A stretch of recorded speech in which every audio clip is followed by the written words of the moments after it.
وزیر اعظم راولپنڈی کا ہو تو سزا کے باوجود لندن بھیج دیا جاتا ہے۔ نواب شاہ کے صدر پر الزام لگے تو 3 سال جیل میں رہتا ہے۔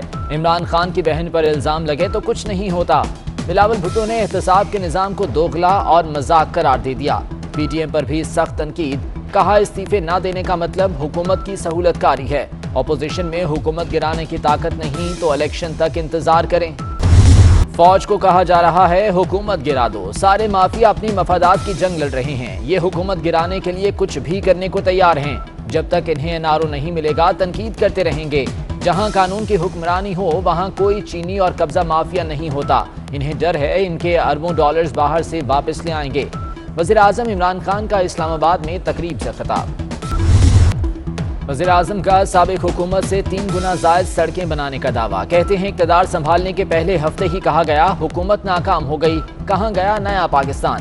میڈیا نے بھی تاثر دیا کہ بٹن آن کر کے نیا پاکستان بن جائے گا، ہم نے 2.5 سال صبر سے گزارے، تنقید کا سامنا کیا، مشکل سے نکل گئے، ترقی، معیشت اور دولت میں اضافہ ہوگا۔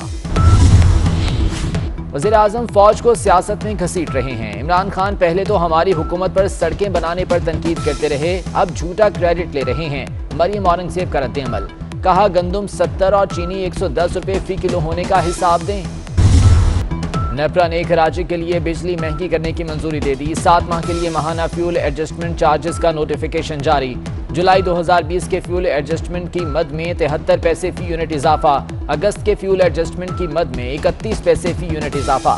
صارفین ستمبر میں استعمال کی گئی بجلی کے بھی 71 پیسے اضافی بھریں گے۔ پینشن بل کیسے کم کریں؟ سندھ حکومت نے سر جوڑ لیے، جلد ریٹائرمنٹ پر پابندی، کم از کم 25 سال کی سروس ضروری قرار دینے پر غور، پینشن آخری تنخواہ کی بجائے 3 سال کی اوسط تنخواہ کے حساب سے دینے کی تجویز، فیملی پینشن صرف 21 سال سے کم عمر کے افراد کو ملے گی۔ مراد علی شاہ کہتے ہیں اصلاحات نہ کی گئیں تو پینشن کا بل سیلری بجٹ سے بڑھ جائے گا۔ محکمہ بلدیات پنجاب کا ترقیاتی بجٹ ختم، ترقیاتی کاموں کے لیے ورلڈ بینک سے 86 ارب روپے کا قرضہ مانگ لیا، رقم 16 تحصیلوں میں واٹر سپلائی اور سیوریج کے منصوبوں پر خرچ کی جائے گی۔ آزاد کشمیر حکومت نے الیکشن کے لیے وفاقی حکومت سے 7 ارب کے فنڈز مانگ لیے، وزارت خزانہ کا انکار، صرف فوڈ سبسڈی کے لیے 1.5 ارب کے اضافی فنڈز ملیں گے۔ پنجاب اسمبلی میں اپوزیشن کا شور شرابہ، ایجنڈے کی کاپیاں پھاڑ دیں، حکومت نے ہنگامہ آرائی کے دوران 2 بل منظور کرا لیے۔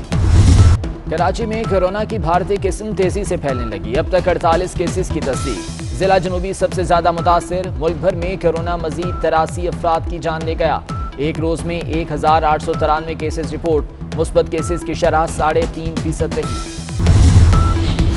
خیبر پختونخوا میں تفریحی park, swimming pool, water park دوبارہ کھولنے کا اعلان، 50% افراد کو جانے کی اجازت ہوگی، فاصلہ رکھنے اور سینیٹائزرز کا استعمال ضروری قرار۔ خورشید شاہ کی درخواست ضمانت واپس لینے پر خارج، پیپلز پارٹی رہنما ہارڈ شپ اور ٹرائل میں تاخیر کی بنیاد پر ہائی کورٹ سے رجوع کریں گے، سپریم کورٹ کی سندھ ہائی کورٹ کو 1 ماہ میں فیصلہ کرنے کی ہدایت، نیب کی مسلسل تیسرے روز بھی سرزنش، جسٹس سردار طارق نے ریمارکس دیے، نیب کے مطابق ضمنی ریفرنس آئے گا، 2 سال بعد اثر نو ٹرائل کا مطلب ہے ہارڈ شپ نقطے پر ضمانت پکی ہے۔ مصطفیٰ کمال نااہلی سے بچ گئے، سندھ ہائی کورٹ نے فیصلہ سنا دیا، سلمان مجاہد بلوچ کی درخواست مسترد، عدالت نے ریمارکس دیے، مصطفیٰ کمال کسی عہدے پر نہیں، درخواست مسترد کی جاتی ہے۔ شیخ رشید کا اسلام آباد میں دہشت گردی کے واقعات پر اظہار تشویش، شہر اقتدار میں نئی پیٹرولنگ فورس بنانے کا اعلان، ویڈیو پیغام میں بولے افغانستان کے ساتھ باڑ لگانے کا کام 2 ماہ میں مکمل ہوگا، ایران بارڈر پر بھی باڑ لگائیں گے۔ خواتین اور بچوں کی حفاظت کے لیے اہم اقدام، زیادتی کیس میں متاثرہ بچے یا خاتون کا فوری طبی معائنہ ہوگا، 6 گھنٹے میں اینٹی ریپ کرائسس سیل کے پاس مقدمہ درج کرنے کا اختیار ہوگا، وزارت قانون نے اینٹی ریپ کرائسس سیل کے قیام کی سمری وزیر اعظم کو بھجوا دی۔ کراچی میں گرمی بڑھتے ہی پانی کا بحران، فیڈرل بی ایریا بلاک 9 میں 2 ہفتے سے پانی بند، شہری مہنگے داموں پانی کے ٹینکرز خریدنے پر مجبور۔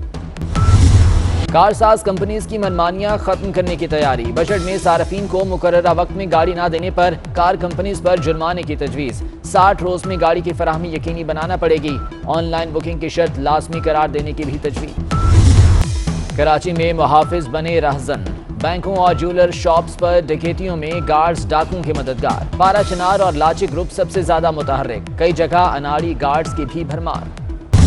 دورہ انگلینڈ اور ویسٹ انڈیز کے لیے پاکستان ٹیم کا اعلان، بابر اعظم تینوں فارمیٹ میں ٹیم کی قیادت کریں گے۔ حارث سہیل، اماد وسیم کی ون ڈے اور ٹی20 اسکواڈ میں واپسی، عباس نسیم شاہ ٹیسٹ اسکواڈ کا حصہ۔ چیف سلیکٹر محمد وسیم کہتے ہیں ٹیسٹ ٹیم سیٹ ہے، بلا وجہ تبدیلی کے حق میں نہیں۔ قومی ٹیم انگلینڈ میں 3 ون ڈے 3 ٹی20 میچز کھیلے گی۔ پہلا ون ڈے 8 جولائی کو کھیلا جائے گا۔ ویسٹ انڈیز کے ساتھ 5 ٹی20 2 ٹیسٹ میچ شیڈیول۔ پاکستان اور ویسٹ انڈیز میں پہلا ٹی20 27 جولائی کو ہوگا۔ بھارت میں کورونا سے 2706 ہلاکتیں، ایک دن میں 1,31,371 افراد میں وائرس کی تصدیق۔ ملائیشیا میں بچوں میں کورونا پھیلنے پر طبی حکام کا اظہار تشویش۔ ملائیشیا میں اب تک 82,341 بچے کورونا سے متاثر ہوئے۔ برطانیہ نے 12 سے 15 سال کے بچوں کو فائزر ویکسین لگانے کی منظوری دے دی۔ پاکستان اور مصر کی مشترکہ ایئر ڈیفنس مشقیں، میزائل اور دیگر ہتھیاروں کی فائر پاور کا مظاہرہ۔ لیفٹیننٹ جنرل حمود الزماں خان کی اختتامی تقریب میں شرکت۔ کمانڈ ایئر ڈیفنس کی پیشہ ورانہ صلاحیتوں کی تعریف۔ زرعی یونیورسٹی فیصل آباد اور یونیورسٹی آف کیلیفورنیا میں معاہدہ، دونوں یونیورسٹیاں ریسرچ، معیاری بیج کی تیاری اور پیداوار میں اضافے کے لیے مل کر کام کریں گی۔ چوتھی سرور کہتے ہیں بہت جلد پاکستانی یونیورسٹیز کا شمار دنیا کی بہترین یونیورسٹیز میں ہوگا۔ اور 20 پودے لگاؤ 20 نمبر پاؤ، حکومت طلبہ کے لیے پیکج لے آئی۔ وزیر مملکت زرتاج گل کا کہنا ہے وزیر اعظم کی منظوری سے جلد بل اسمبلی میں پیش کریں گے۔ 10 بلین ٹری پروجیکٹ میں صرف 1 ارب درخت ہی لگنے کا اعتراف کر لیا۔